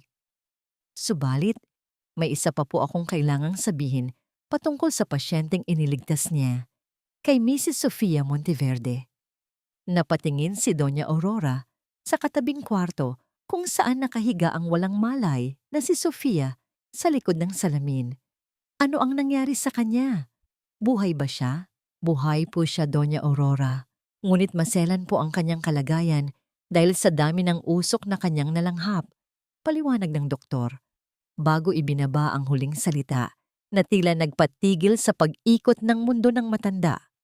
Kailangan po natin siyang tutukan ng maigi dahil maaari pong maapektuhan ang 4 na linggong sanggol sa kanyang sinapupunan. Muntik na po siyang makunan. Napahawak si Doña Aurora sa malamig na pader ng pasilyo. Ang kanyang mga mata ay nanlaki habang nakatitig sa salamin.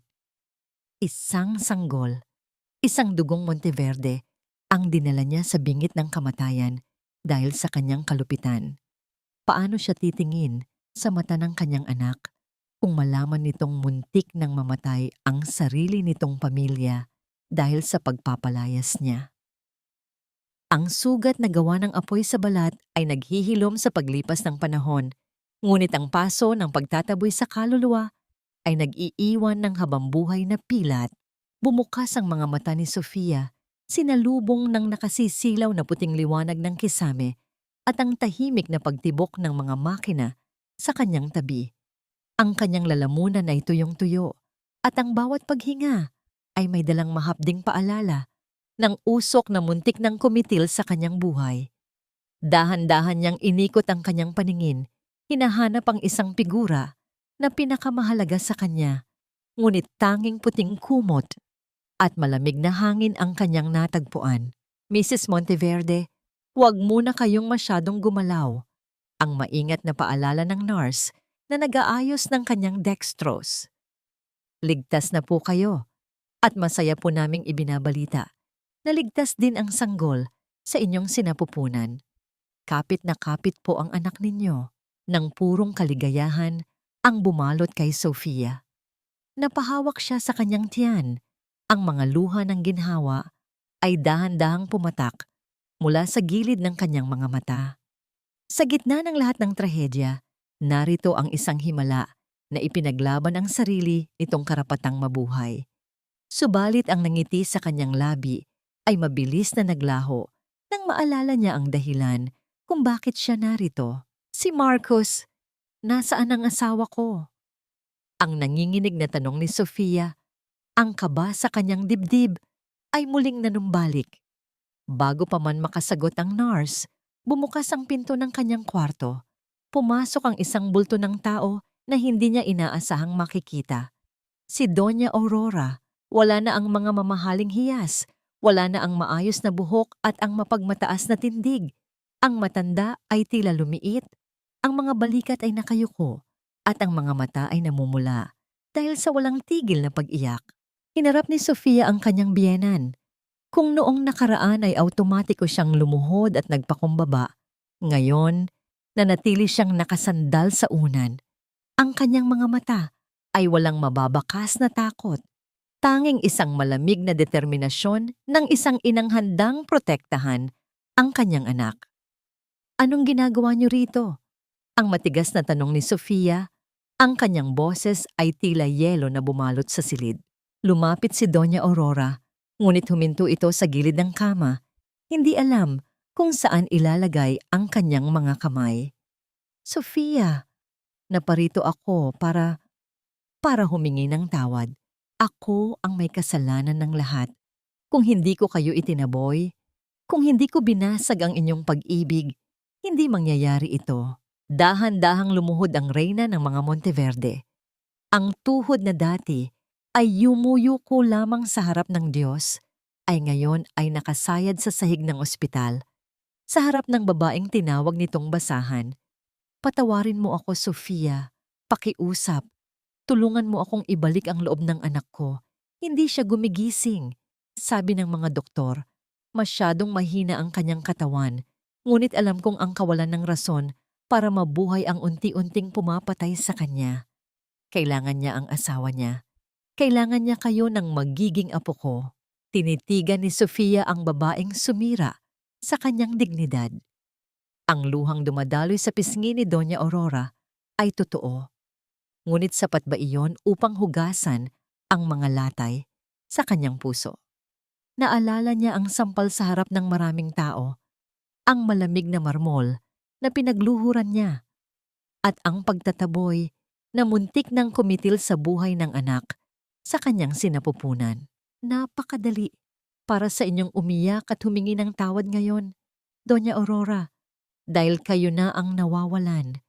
Ang malamig at diretsong sagot ni Sofia, ang bawat salita ay tila punyal na ibinabalik sa puso ng matanda. Ibinigay ko sa inyo ang bahagi ng katawan ko, pero tinuring niyo akong basura.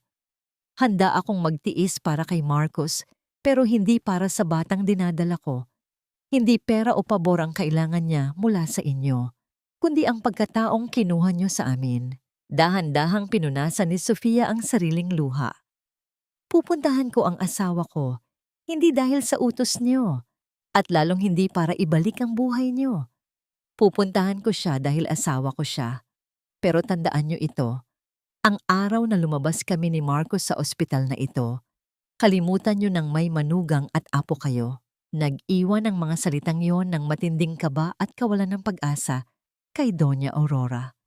Habang dahan-dahang tinutulungan ng nurse si Sofia na makasakay sa wheelchair patungo sa kwarto ni Marcos, naiwan ang matanda sa sahig, umiiyak ng mag-isa sa harap ng katotohanang ang yaman niya ay walang silbi para bilhin ang pagpapatawad ng isang pusong sinugatan ng malalim. Nang marating ni Sofia ang labas ng kwarto ni Marcos, huminto ang kanyang wheelchair. Mula sa salamin, nakita niya ang matinding pinsala ng asawa na nababalot ng benda. Dito sa pintong ito, nakasalalay ang hinaharap. Ngunit paano niya ibabalik ang lakas sa lalaking isinuko ang sariling buhay para iligtas ang sa kanya? Ang pag-ibig na dumaan sa apoy ay hindi nagiging abo. Ito ay nagiging ginto na hindi na kayang sirain ng sinuman. Pumasok si Sofia sa loob ng kwarto ni Marcos. Ang malamig na hangin mula sa aircon ay tila nagpapabigat sa katahimikan ng silid, kung saan ang tanging musika ay ang mahinang pagtibok ng heart monitor. Dahan-dahan niyang iginulong ang kanyang wheelchair palapit sa gilid ng higaan.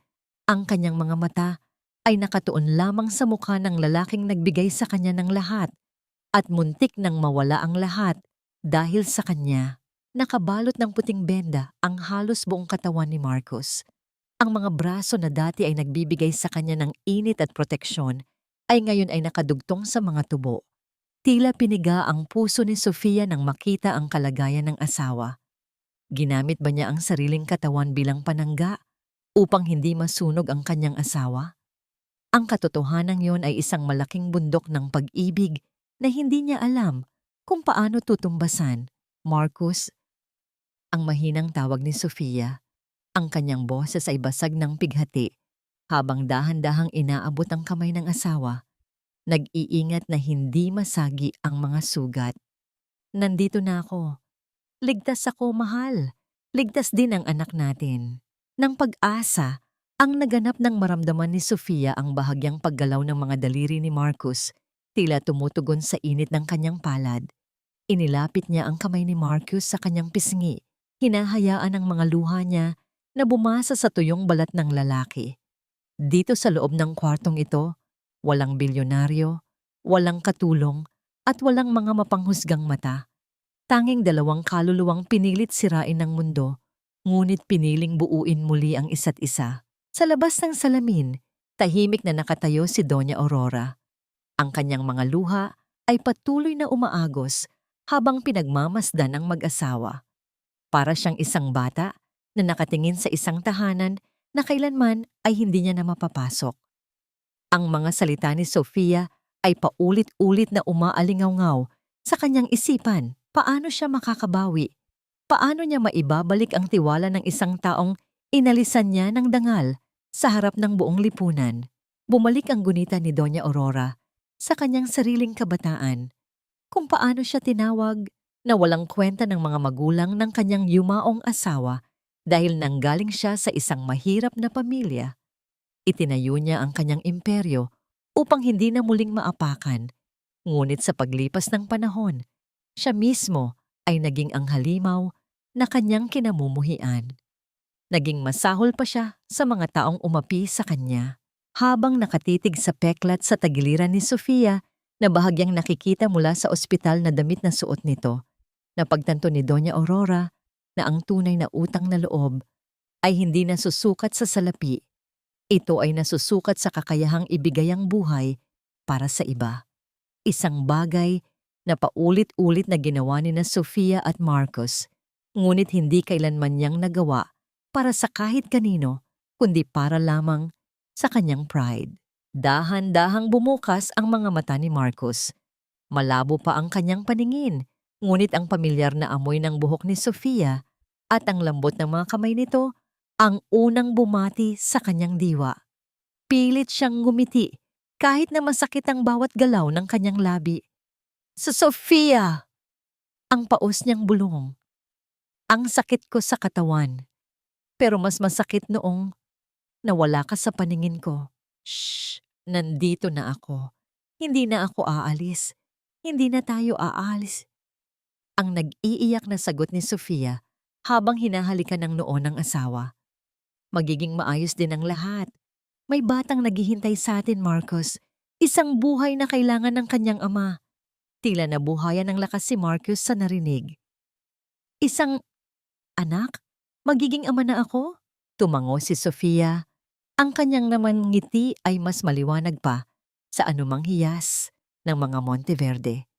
Ngunit ang matamis na sandaling ito ay nabasag nang marinig nila ang tunog ng pagbukas ng pinto. Pumasok si Doña Aurora. Dahan-dahan, ang kanyang mga hakbang ay puno ng pag-aalinlangan. Hindi siya lumapit sa kama.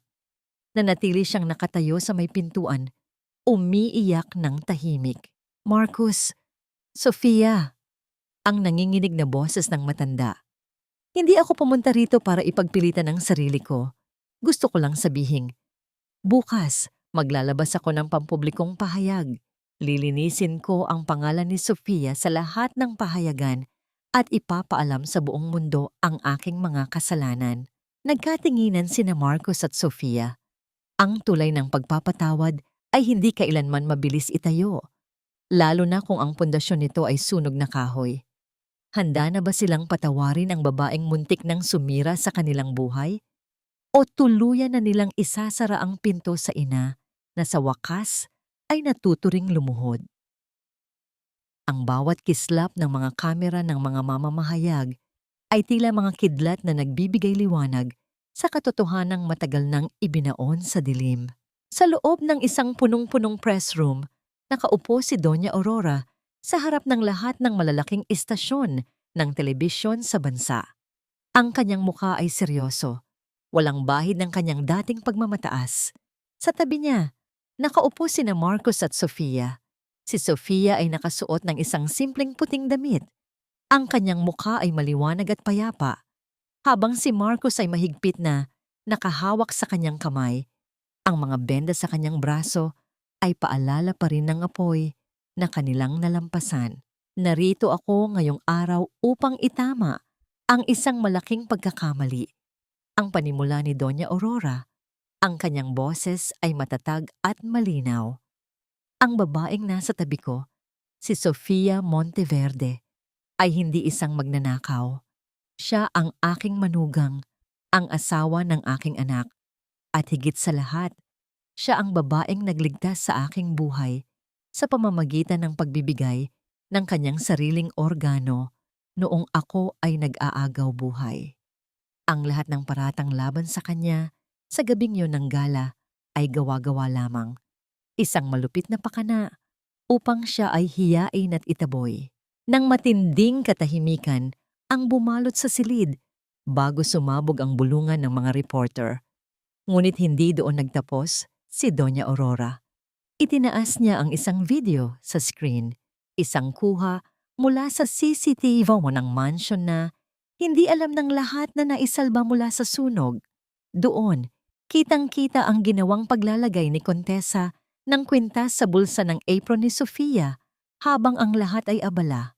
Habang nangyayari ang press conference sa loob ng isang mamahaling penthouse, nanginginig ang mga kamay ni Kontesa habang pinapanood ang live broadcast. Ang kanyang mga gamit ay nakakalat na sa sahig.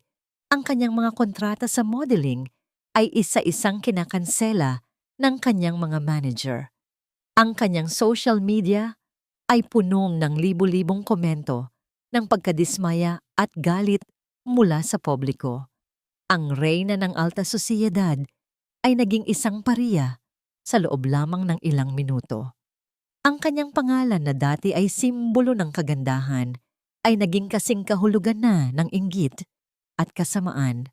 Pagkalipas ng ilang linggo, malayo sa ingay ng syudad at sa mapanuring mga mata ng lipunan, isang tahimik na pagdiriwang ang nagaganap sa pampang ng isang asul na dagat sa Batangas. Walang mga naglalakihang chandelier, walang mga porselanang tasa na madaling mababasag, at walang mga taong ang tingin sa pag-ibig ay isang transaksyon.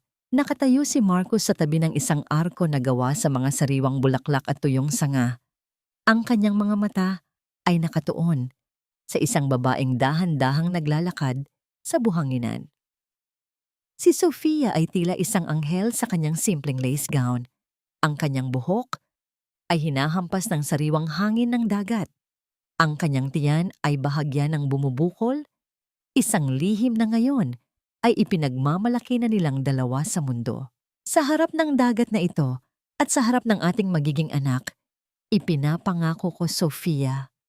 Ang boses ni Marcos ay puno ng lalim ng damdamin. Hindi na kita itatago. Hindi na kita hahayaang maging anino. Ikaw ang aking liwanag, ang aking reyna, at ang aking buong buhay. Isinuot ni Marcos ang isang simpleng gintong singsing sa daliri ni Sofia. Hindi isang hiyas na nagkakahalaga ng milyon, kundi isang simbolo ng katapatang dumaan sa apoy at hindi natunaw. Sa malayo, nakatayo si Doña Aurora, nakatingin ng may malalim na pagsisisi, ngunit may kasamang bagong pag-asa. Hindi siya bahagi ng seremonya, ngunit ang kanyang presensya ay tanda na ang mga sugat ng nakaraan ay dahan-dahan nang naghihilom. Nang maglapat ang kanilang mga labi sa isang matamis na halik, ang tunog ng mga alon na humahampas sa pampang ay tila isang palakpak mula sa kalikasan. Ang karma ay natapos na sa pagpaparusa sa mga nararapat at ang patawad ay dahan-dahan nang bumabalot sa pamilyang Monteverde.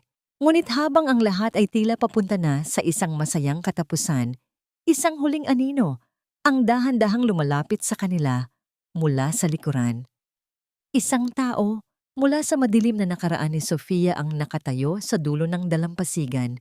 May hawak na isang lumang litrato at isang lihim na maaaring muling yumanig sa kapayapaang kapwa pa lang nilang nahanap. Ang bawat hampas ng alon sa dalampasigan ay tila isang banayad na kumpas ng kamay na nagpapatahimik sa lahat ng ingay ng nakaraan. Sa ilalim ng nag-aapoy na kulay ng papalubog na araw, ang langit ay nagmistulang isang canvas ng kulay kahel at lila. Isang pagpupugay sa bagong yugto ng buhay ni Marcos at Sofia. Ngunit ang kapayapaang ito ay panandaliang nanganib nang ang isang anino ay dahan-dahang lumapit sa gitna ng kanilang kasiyahan. Tumigil ang tawanan. Humigpit ang hawak ni Marcos sa baywang ni Sofia. Ang kanyang mga mata ay naging mapagmatyag. Ang lalaking nakatayo sa dulo ng kanilang munting altar ay may suot na kupas na polo. Ang balat ay sunog sa araw at ang mga mata ay puno ng mga kwentong matagal nang hindi na isasalaysay. May hawak siyang isang lumang litrato, isang litrato ng isang sanggol na may suot na maliit na krus sa leeg. Sofia, anak? Ang nanginginig na tinig ng matanda. Ang boses ay tila isang bulong mula sa isang mundong akala ni Sofia ay tuluyan na niyang kinalimutan. Nanlamig ang buong katawan ni Sofia. Ang kuryente ng pagkilala ay dumaloy sa kanyang mga ugat. Naalala niya ang amoy ng tabako at dagat. Ang mga kamay na kahit magaspang ay naging pinakamalambot na duyan sa kanyang pagkabata. Tatay Celso?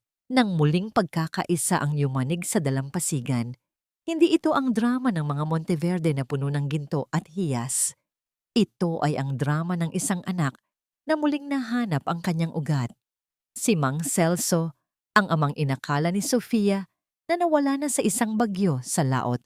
Maraming taon na ang nakalilipas ay narito. Buhay, humihinga, at matagal siyang hinanap sa bawat sulok ng Maynila. Ang krus sa leeg ni Sofia, ang tanging pamana na hindi niya kailanman hinubad kahit noong siya ay inaapi. Ang naging bituin na nag-akay sa kanyang ama, patungo sa kanya. Dahan-dahang lumapit si Doña Aurora. Ang lahat ay nag-abang sa kanyang magiging reaksyon. Tatanggapin ba niya ang isang mangingisda bilang kauri ng kanyang pamilya? O babalik ang kanyang mapanghusgang ugali? Tumingin si Doña Aurora kay Mang Celso pagkatapos ay sa kanyang manugang. Nakita niya ang kislap sa mga mata ni Sofia, isang kislap na mas makinang pa sa anumang diamanteng pag-aari niya. Ang reyna ng mga Monteverde ay humakbang ng pasulong, hindi nang may pagmamataas, kundi nang may bukas na mga palad. Welcome to the family, Mang Celso. Ang boses ni Doña Aurora ay malambot, may bakas ng tunay na pagpapakumbaba. Patawarin niyo ako kung naging malupit ako sa inyong anak. Ngunit ipinapangako ko mula sa araw na ito, ang bawat patak ng pawis at luha na ibinigay niya para sa amin ay susuklian ko ng tunay na paggalang. Ang mahigpit na yakap ni Sofia sa kanyang ama habang nakasandal si Marcos sa kanilang likuran ay naging simbolo ng pagtatapos ng lahat ng pagtitiis. Ang bawat hapdi ng sampal, ang bawat pait ng insulto, at ang bawat init ng apoy na kanilang nalampasan ay naging mga ala-alang nagpatibay sa kanilang pundasyon. Hindi na tayo tago, Sofia, bulong ni Marcos sa tenga ng asawa habang pinapanood nila ang huling sinag ng araw. Wala na tayong lihim, tayo na lang at ang ating pamilya. Habang ang gabi ay dahan-dahang bumabalot sa dalampasigan, ang tunog ng mga alon ay tila isang oyayi para sa batang nasa sinapupunan ni Sofia.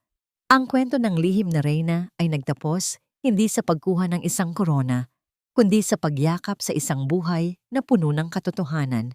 kapayapaan, at isang pag-ibig na hindi na kailanman muling ikakahiya sa harap ng mundo. Ang kintab ng buhangin sa ilalim ng liwanag ng buwan ay naging saksi.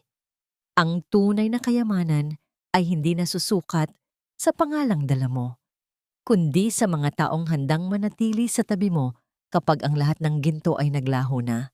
Ang mansyon ng mga Monteverde, na dati ay tila isang malamig na museo ng ginto at kapangyarihan, ay dahan-dahan nang nababalot ng isang uri ng init na hindi kayang bilhin ng anumang yaman.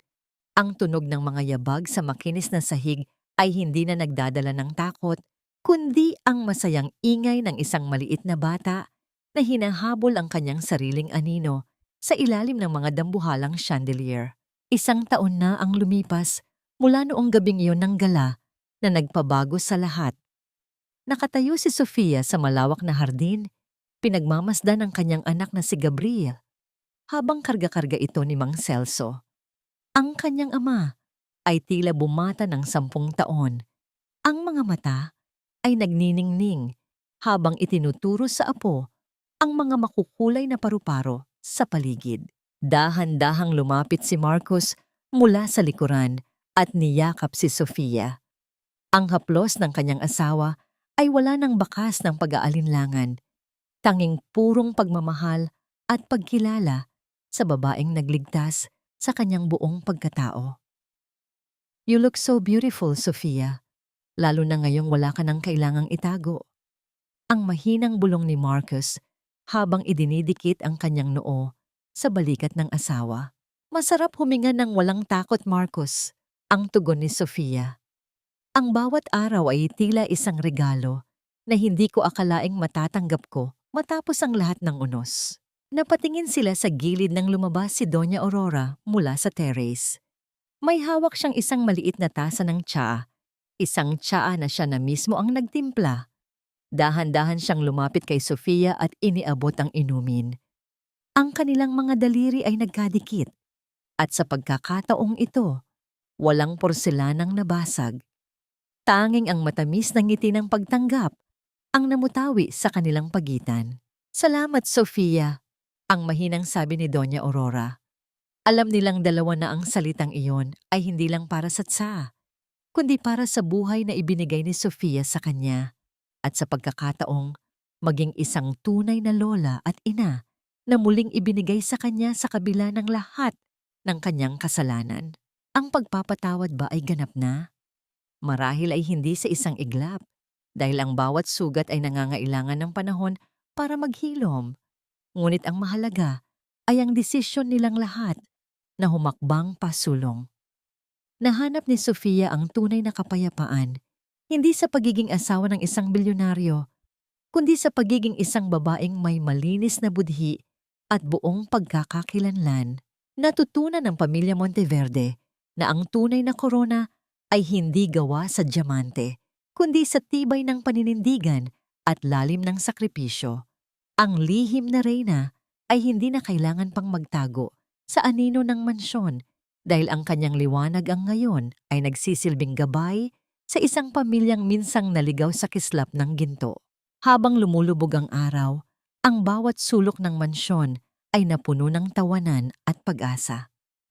Ang kwento ni Marcos at Sofia ay isang paalaala na sa gitna ng pinakamalupit na pagsubok, ang kabutihan ng puso at ang lakas ng katotohanan ang laging mananaig. Sa huli, ang pag-ibig na marunong magpatawad at marunong maghintay ang siyang tunay na kayamanan na mananatiling makinang habang buhay.